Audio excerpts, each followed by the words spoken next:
নমস্কার, রাজীব এডুকেট চ্যানেলে আপনাদেরকে স্বাগত। দুটো গেস্ট টিচার ফ্যাকাল্টি আপনাদের সঙ্গে শেয়ার করব। দুটোই পশ্চিমবঙ্গের বাইরের, উড়িষ্যার। তাই কেউ যদি মনে করেন যে না, বাইরের রাজ্যের গেস্ট টিচারে দেখবে না, তাহলে আপনারা ভিডিও এখানেই বন্ধ করতে পারেন। যারা ইন্টারেস্টেড আছেন তারা বাকি অংশটা দেখে নিতে পারেন। প্রথমত বলবো যে সম্বলপুর ইউনিভার্সিটি রয়েছে বিহারে। সেই সম্বলপুর ইউনিভার্সিটিতে ওয়াক অ্যান্ড ইন্টারভিউ রয়েছে। দুটো তারা নেবেন। তারা এখানে 4টে সাবজেক্ট রয়েছে, সেই 4টে সাবজেক্টের উপরে তারা নেবেন। আগামী 10/6/2025 তারিখে তাদের এই ওয়াক অ্যান্ড ইন্টারভিউটা হবে। এখানে আপনাকে পার মান্থ 6,000 টাকা করে তারা দেবেন। ম্যাথামেটিক্স, বায়োলজি, আর্টসের মধ্যে বেশ কিছু ভাগ রয়েছে, ইংলিশ, উড়িয়া এবং আরও বেশ কিছু অংশ রয়েছে, এবং হিন্দি। এইটুকুর ওপরে তারা নেবেন সম্বলপুর ইউনিভার্সিটিতে। এটা ওয়াক অ্যান্ড ইন্টারভিউ হবে। দ্বিতীয় যেটা বলবো সেটা হচ্ছে বিনায়ক আচার্য কলেজ। এখানে বিএড এবং নন বিএড সেকশনের জন্য তারা নেবেন, এবং এইখানটাতে আপনার ওয়াক অ্যান্ড ইন্টারভিউ নয়, আপনাকে অ্যাপ্লিকেশন ফর্ম জমা করতে হবে। অ্যাপ্লিকেশন ফর্ম তাদের ওয়েবসাইটে যে নোটিফিকেশান রয়েছে সেই নোটিফিকেশানের মধ্যে দেওয়া আছে।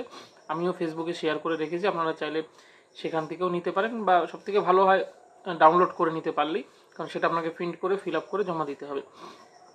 এই বিনায়ক আচার্য কলেজ বেহরামপুরে অবস্থিত, বহরমপুর নয়। আমাদের এই নামের বানানটা দুটো প্রায় কাছাকাছি একই।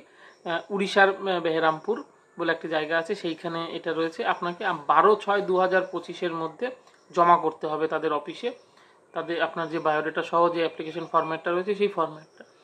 এখানে কত স্যালারি দেবেন সে বিষয়ে তারা কিছু বলেননি। তারা বিএড সেকশনের জন্য তারা ফিজিক্স, কেমিস্ট্রি, ম্যাথামেটিক্স এবং ইংলিশের ওপরে তারা নেবেন। নন বিএডের জন্য তারা education, home science, logic and কমার্সের ওপরে তারা গেস্ট টিচার নেবেন। এই পুরো যে দুটো বিজ্ঞপ্তি আপনাদের সঙ্গে শেয়ার করলাম, দুটোই গেস্ট টিচারের জন্য। এটা পার্মানেন্ট পোস্ট নয়। একটাতে 6,000 টাকা তারা পার মান্থ দেবেন, আর একটাতে কিছু বলেননি। আশা করি এরকমই দেবেন, এর 2,000-1,000 কম বেশি। বিশেষ করে যারা উড়িষ্যা সংলগ্ন এলাকার ছাত্রছাত্রীরা রয়েছেন তাদের জন্য এটা বেশি কার্যকর। অনেকটা দূরের যারা থাকেন বা আমাদের পশ্চিমবঙ্গের অন্য জায়গায়, তাদের পক্ষে এটা একটু অসুবিধায়। কিন্তু যারা পূর্ব মেদিনীপুর এই অঞ্চলের মধ্যে বা উড়িষ্যা সংলগ্ন এলাকাগুলোর মধ্যে, অ্যাকচুয়ালি মিদনাপুরের আশেপাশে যারা থাকেন, তাদের জন্য কিন্তু অনেকটা সুবিধাজনক হলেও হতে পারে এই জায়গাগুলো। তো যারা ইচ্ছুক তারা অবশ্যই চেষ্টা করে দেখতে পারেন এই জায়গাটাতে কি হয়। সকলে ভালো থাকুন, ধন্যবাদ।